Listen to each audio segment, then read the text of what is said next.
The street was bustling as Emily stood in the middle of the commotion, her eyes red from crying. Margaret's voice was loud and clear as she continued her tirade. You useless thing, you worthless burden.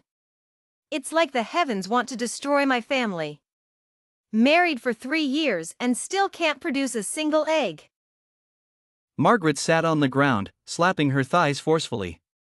A crowd had already gathered around. Mom, it's not just my problem that I can't conceive. Michael found another woman outside, and the child is already 2 years old. Emily's tears flowed freely as she spoke. Seeing her cry, I was stunned, reminded of my own mother when she left me. Isn't it because you're useless? Otherwise, why would my son need to find another woman outside? We married you into the family, and you're such a burden. My son is so excellent, he deserves 10 women. My displeasure grew. I walked up and gave Margaret a hard slap. There was a collective gasp from the crowd. Who are you? The onlookers gave me a thumbs up. I tilted my head, confused by their gesture. Are you dead? He hit me, and you don't know how to fight back? What use are you? Seeing her aggrieved expression, my whole body filled with rage. My mind buzzed with a voice echoing in my ears. End her. End her. My eyes turned red, and I wore an expression of anger. The little rationality I had left was on the verge of breaking. No. Dr. Smith said it's illegal to end someone. It's illegal. But then I wondered, doesn't the internet call such people scum? Is it illegal to end scum? Margaret, seeing that Emily didn't move, got up without even brushing the dirt off her and charged straight at me. Smack. In front of everyone, I slapped her again. Before she could react, I slapped her in the opposite direction. After 2 slaps, the surroundings were silent. There's a lunatic here. I chuckled. I'm not a lunatic. I just got out of a mental hospital. I pointed to the mental health center behind me. A traffic officer handling a recent fender bender came over. Margaret's eyes lit up when she saw the officer. It's this lunatic. He just hit me. Showing her swollen cheek. You should settle this privately. Pay up. You won't leave without giving me $10,000 today. I looked at her innocently. Why should I leave?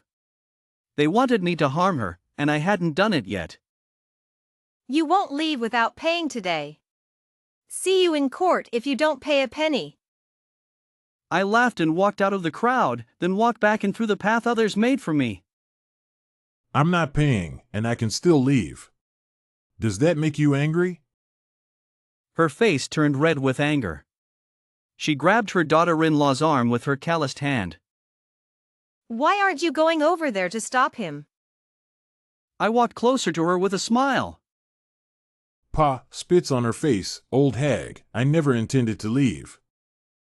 I'll get you. She lost her composure and tried to charge at me.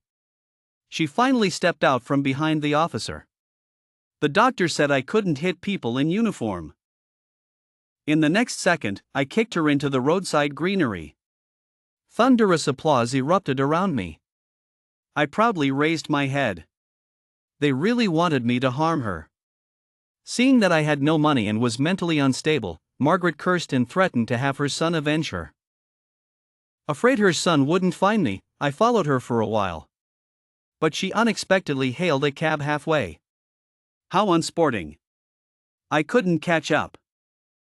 While looking for a cheap place to eat in a small alley, someone kicked over a chair at the entrance. A man with tattooed arms walked up to me with an iron rod. Are you the one who bullied my mom? Before I could chew my noodles, he slapped me, making me spit them out. I pitifully looked at the wasted food on the ground. So this was the offspring of that old beast. The doctor said not to waste food. If I eliminated him, no one would waste it. Before I could react, he grabbed my neck and pressed me against the table. You didn't even bother to find out who I am. Bullying my old mother. You must have a death wish. He said several sentences. I only heard no surveillance. The doctor said there were cameras everywhere now, and harming others would get me caught. But if I did it where there were no cameras, wouldn't it be fine? A smile spread across my face. Time to get started. I picked up the chair I was sitting on and smashed it over his head.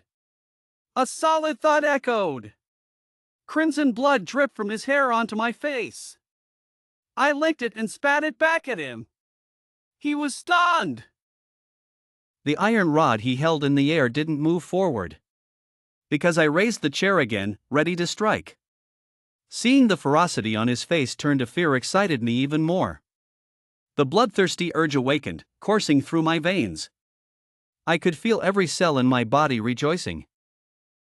Just before my chair came down, he blocked it with the iron rod, preventing a fatal blow. The impact made his hands tremble. I panted with frustration. How could he still be alive?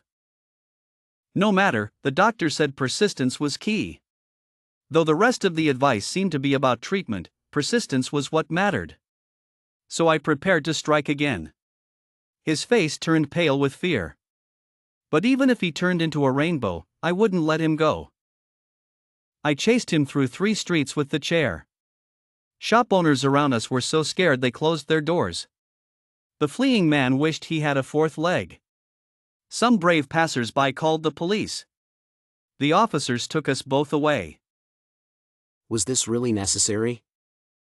And you picked up an iron rod. Don't you know that's a controlled item? Exactly, I was too scared to eat my noodles. The officer almost fell off his chair. You're no better. If I had arrived later, I'd be dealing with a corpse. I blinked innocently. I had learned many ways to dismember a body but hadn't tried them yet. The doctor said not to trouble the police was a virtue. Though I lacked morals, I had virtues. Officer, if you hadn't arrived in time, I'd be dead. I frowned at his tattooed arms. Those tattoos were wasted on him. Next time, I'll peel his skin and stick it on my arm. How cool would that be? John said that for our minor issue, we just needed to write a statement promising not to repeat it, and we could leave. I shook my head decisively. Dr. Smith said I shouldn't lie. Are you joking? Harming someone means going to prison. Not for me. I found out online that people with mental health issues might not be held responsible for their actions. John's face turned serious. He asked for my personal information and started checking the system. Soon, he frowned and took out his phone, dialing a number from the screen. I heard a familiar voice. It was Dr. Smith. How could you discharge him? He's clearly not recovered. I didn't know what Dr. Smith said, but half an hour later, I saw him at the police station. He looked exasperated, casting a reproachful glance at Alex. Alex looked puzzled. Are you out of your mind? Why did you provoke him? Dr. Smith wasn't satisfied with just that. He pulled up a chair and began recounting my exploits. Because someone didn't give up their seat for a pregnant woman on the subway, he beat them half to death. On the way to the police station, he saw a car not yielding to an elderly person at a crosswalk and smashed the car, almost sending glass into the driver's eyes. He heard the police complaining about overtime and nearly stormed out to confront their boss. By the last story, tears welled up in the nearby officer's eyes. Realizing it was inappropriate, he wiped them away. Alex's eye twitched continuously. He didn't go to jail for any of this? Does he have connections? No, because he was 13 at the time. Alex gasped in horror. John gave me a complicated look. Even so, he shouldn't be discharged, right? How could you let him out? He memorized 30,000 questions from the test bank and scored higher than me. How could I not release him? Alex's phone slipped from his hand, hitting the ground. The screen displayed a search for cases of people with mental health issues committing crimes, none of whom were sentenced. Sweat dripped from his forehead. Are you kidding? I squinted and smiled at him. This score was even lower than what I got in the hospital. John swallowed hard. Is he really normal? Absolutely genuine. If only Dr. Smith hadn't hurriedly left after saying that, it would have been more convincing. Before leaving, he said, Don't contact me unless necessary. And if it is necessary, definitely don't contact me. He seemed to remember something, took 2 steps back, and patted Alex on the shoulder. Good luck, and take care. Alex had a look on his face that was almost on the verge of tears. He quickly clasped his hands together and apologized to me. Brother, please be the bigger person and forgive me. I know I was wrong. I sneered. Boring. Then let me take care of your mother. His eyes were filled with a mix of fear and shock. I laughed. Just kidding. Give me your wife. The breath he had just released was immediately sucked back in. Just messing with you. My smile grew wider. He swallowed hard, trying to force a smile. John asked us both to write a statement. Alex insisted on writing it for me. So, following my dictation, he wrote on the paper.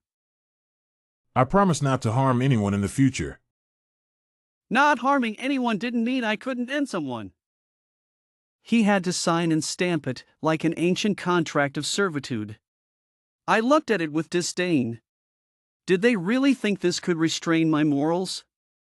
Impossible. Absolutely impossible. I finished a whole plate of sunflower seeds while he was still writing his statement. Who knew Alex had such literary talent? He couldn't finish writing with all the ink in his belly. Later, I thought it might be because writing couldn't end someone. Otherwise, I would be a literary genius too. After submitting the statement, he disappeared within 10 minutes, afraid that if he stayed a second longer, I would catch him. Unfortunately, it was all in vain. He forgot his loudmouthed mother had already revealed their address while cursing. I happily went to the pesticide store to buy some poison. The owner refused to sell it to me, saying I didn't look like a farmer and that it was now banned. Furious, I left his store and headed to a kitchenware shop. Because there were a few drops of blood on my clothes, I was almost taken away by Henry, the security guard, who wanted to call the police. I just wanted to end 2 people. Why was it so difficult? Wasn't anyone going to do something about it? Holding the only fruit knife I managed to buy, I reluctantly dialed Dr. Smith's number. Dr. Smith, can you prescribe me some medication? His voice rose in alarm. What are you planning? Nothing much, just ending 2 people. Not many, just 2. Is it about the number of people? You can't end lives. It's illegal and you'll be punished. I tilted my head and asked, so if I don't get caught, it's fine, right? I remember you said I wouldn't be punished if I ended someone. There was a dull thud on the other end, as if he had slapped his forehead. You can't escape. Technology is too advanced now. I thanked him with a smile. No worries, thanks.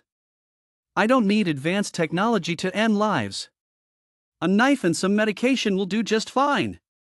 You're such a good person, reminding me about high-tech methods. After a moment, he spoke again. I'm exhausted. Goodbye. Hey, don't hang up.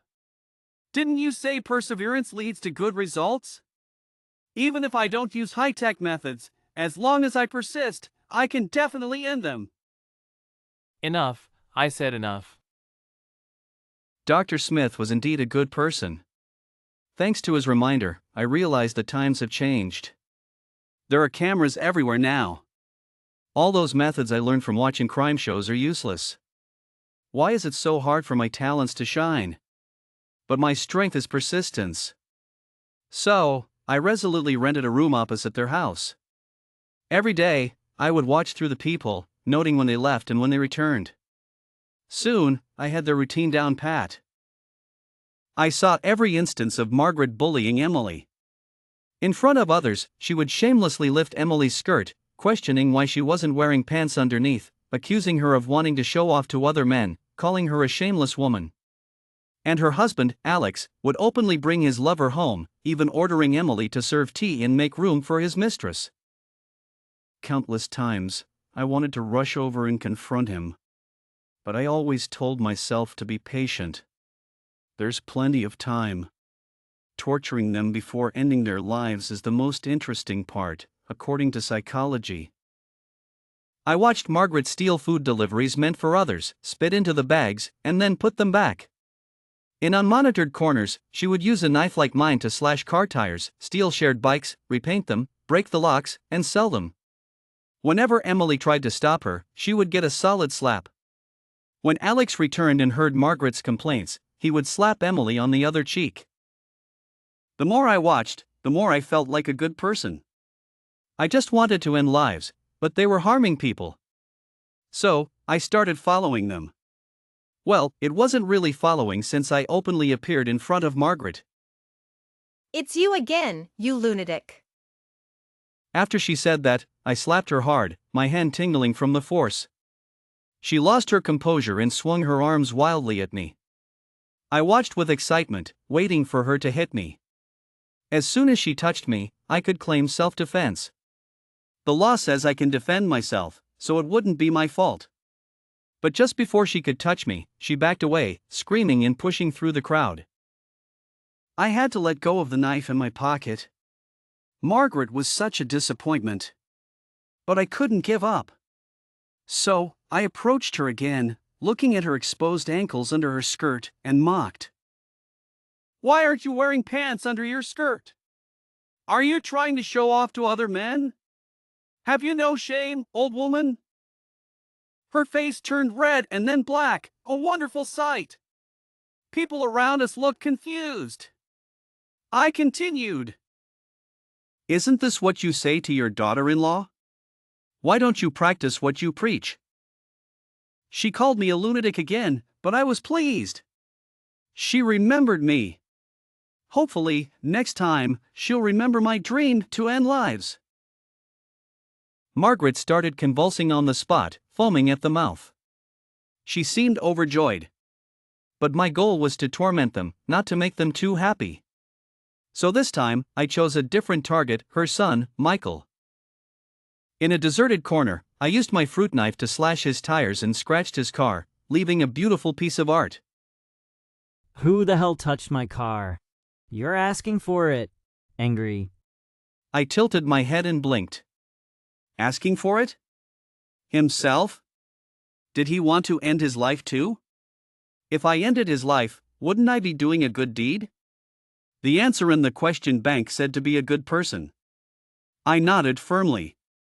That must be it. The moment he opened the car door, the cobra shot out and bit him on the chest. In less than 2 seconds, he happily fell asleep. A passing car owner quickly made a phone call, probably to invite others to admire Michael's new pets. I also like to share my happy moments with others. When the ambulance arrived, he woke up for a moment. Seeing the lizard in the car, he immediately foamed at the mouth and fainted again. I couldn't help but wonder if I was spoiling him too much. Would giving him so many surprises at once make him arrogant? As he was being carried onto the stretcher, I could faintly see some orange-yellow disgusting liquid dripping from it. I stood up and waved at him vigorously, but he seemed to stare at me in horror, pointing at me. I mouthed, "You're welcome." It seemed he really liked my gift. But after he was discharged, he locked himself in his room and refused to come out. I waited across the street for a long time, but his door never opened. With no one to play with, I got bored. So I posted the photos I had taken of him bringing his lover home and harassing the neighbor's widow at the entrance of the community. But Henry, the security guard, chased me for a long time. Just when I was about to consider ending his life, Michael's wife, Sophia, appeared. "Here's a cooked corn cob for breakfast. Friendly." I was so happy that the security guard left. I made a mental note of his appearance, planning to deal with him after Michael and Margaret were gone. The photos included many married women in the community. After their husbands saw the photos, they kicked down Michael's door with kitchen knives. My goodness, he had so many friends who shared my interests. I looked at my fruit knife and nodded firmly. Following him was definitely the right choice. He brought many gifts and knocked on my door secretly when those men were not around. I pursed my lips in dissatisfaction. A slap landed on his face. I told you I wanted to deal with your mother, and what did you bring me? He trembled all over, lips turning pale, seemingly on the verge of a breakdown. On the third day, he called the police. Officers appeared at our door once again, questioning me for a long time and then questioning our neighbors. Did you see anything unusual? I saw Margaret snatching vegetables and getting slapped, saw Alex demanding protection money and getting smashed, saw his wife being harassed by his friends and her rushing in to kick that guy. No matter how they asked, they couldn't find anything wrong with me. I tilted my head and looked at them with a kind smile. Brother, please, just let me go. What do you want? As long as it's not my life or my mom's, I'll give you 10 times more. Hearing this, I was displeased. I didn't want anything else, and he insisted on giving me 10 times more? I slapped the top of his head, my hand buzzing with numbness. The police tried to stop me but couldn't. They looked at my medical records and sympathetically glanced at Alex, patting his shoulder before leaving.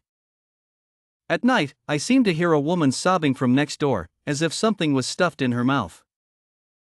It's all your fault. If it weren't for you, my mom wouldn't have offended that lunatic. How could I be entangled with him? Do you dare to do it again? Do you dare? Scream! Scream again! I pressed my ear against the wall, unable to hear their movements clearly, only the creaking of the bed. So, I climbed out of the window onto their balcony, hanging outside their bedroom window. My face appeared even paler under the fluorescent light. Afraid he wouldn't recognize me, I pressed my face against the glass, leaving an oily mark. My features were somewhat distorted. Seeing him busy and not noticing me, I smiled and knocked on the glass. The next second, a scream pierced my eardrums, reaching my skull. He rolled off the bed in a panic. His wife saw me and tears of gratitude filled her eyes. For several days, I didn't see him. Only Margaret would go out, so I had to express my friendliness to her. I stole all her skirts from the balcony, sewed pants under them, and threw them back. I couldn't imagine how happy she would be to see such a convenient design. Then, I posted videos of her spitting at delivery people, scratching cars, and forcing others to give up their seats on the bus online. Soon, their door was surrounded by people, including nearby netizens and residents whose cars were scratched. They kicked the door, demanding compensation, and curses echoed throughout the building. The entire neighborhood was blocked, and property prices dropped significantly overnight. But there was no movement from the opposite door. I thought, he loves hitting people so much, wouldn't he be thrilled to see so many people? So, I immediately picked up my expensive chainsaw and went out. Everyone, step aside. I'm here. The chainsaw roared, and within 3 seconds, the door opposite opened. Margaret's face was smeared with tears and snot. Alex dropped to his knees with a thud. What a misfortune! What a misfortune! Our family is cursed. Margaret still blamed Emily. I picked my nose and flicked the booger onto her face. She didn't dare say a word, not even a look of anger this time. Her eyes were fixed on the chainsaw in my hand. They all swallowed hard. Pay up. Compensate us. The words "we have no money" were on the tip of their tongues, but seeing me raise the chainsaw with a smile, they swallowed them back down. We'll pay. We'll compensate. Every penny. They began rummaging through their belongings for bank cards and passbooks. Margaret was the first to hand over $1,000 in cash from her sock. No one took it. "Give it to me." She held on tightly, reluctant to let go. I squinted and smiled, glancing at the chainsaw in my arm. she immediately let go. After emptying their bank cards, they still hadn't paid enough. We really have no money left. If we had money, we'd pay you 10 times over. 10 times? Sure. Your house looks good. Her face turned pale, cold sweat quickly forming on her forehead and dripping down her chin. This is our home. If we sell it, we'll have nowhere to live. Ha. Then let's wait a few days? After all, once I take care of you, you won't need a place to live. Alex's face contorted, his hands digging into his flesh. I turned to ask everyone's opinion. After hearing my words, no one dared to make a sound. I tilted my head. These people were strange. They were so aggressive about the money just now. Why weren't they in a hurry now? I said to wait a few days, so we waited a few days. They paid the money, wrote the IOUs, and set a date to sell the house. The creditors dispersed, leaving behind onlookers who quickly ran away when they saw the chainsaw in my hand. Some even took videos, live streaming the scene. I became quite popular. People dug up dirt on their family, all of which I had leaked. They called me the unconventional judge. I trended on social media for a long time. Some even hung banners and flags at my door. But by then, I had already moved into Alex's house across the street. Looking through the peephole, I saw him and Margaret smiling obsequiously. You're so popular now. You could easily make a fortune live streaming. Why stay here? Everyone has their own path. I said I'd take care of you, and I will. Look, I've already bought the tools. I nodded towards the chainsaw on the floor. He was so scared he fell back, retreating continuously. Just kidding. That's not my tool for taking care of you. David visibly sighed with relief, though it wasn't complete. Those are the tools I prepared for dismembering you. Both of them fell to the ground in shock. Margaret fell awkwardly. No need to be so polite. Why sit on the ground? Get up, make yourselves at home. They wiped the non-existent sweat from their foreheads. Dinner's ready, let's eat. She placed the dishes on the table and served me a bowl of rice. Her gentle demeanor reminded me of my mother. Approached the table to grab the chopsticks. I slammed a chainsaw into the table. Did I say you could move? She immediately crouched down, hugging her head. Emily was also too scared to make a sound. I quickly helped her up. Don't be afraid. Turning to the pale-faced David and Margaret, why are you looking at me? Start eating. No one dared to move. I threw the chopsticks on the table. Don't you understand what I'm saying? Why aren't you eating? The doctor said that children who don't eat are not good. If I get rid of the bad ones, wouldn't he praise me? The three of them slowly and tentatively sat at the table. When they put down their chopsticks, I immediately slapped David. Finished eating and you're leaving? Boss, sir, I'm really full. I can't eat anymore. I picked up the chainsaw. Fine, if you're full, then prepare to meet your end. Before I could lift the chainsaw, he quickly grabbed the chopsticks and devoured the remaining food on the table. His stomach visibly swelled. Seeing him finish, I nodded in satisfaction. That's right, you know how many people can't afford to eat? How can you waste food? Even if you're full and about to be dealt with by me, you can't waste food. As soon as I finished, he crawled to the bathroom, clutching his stomach. The sound of retching followed. I shook my head disapprovingly and looked at the remaining rice in the bowl. Turning my expectant gaze to Margaret, you. Before I could finish, she obediently started eating from the bowl like a village dog, her face covered in food.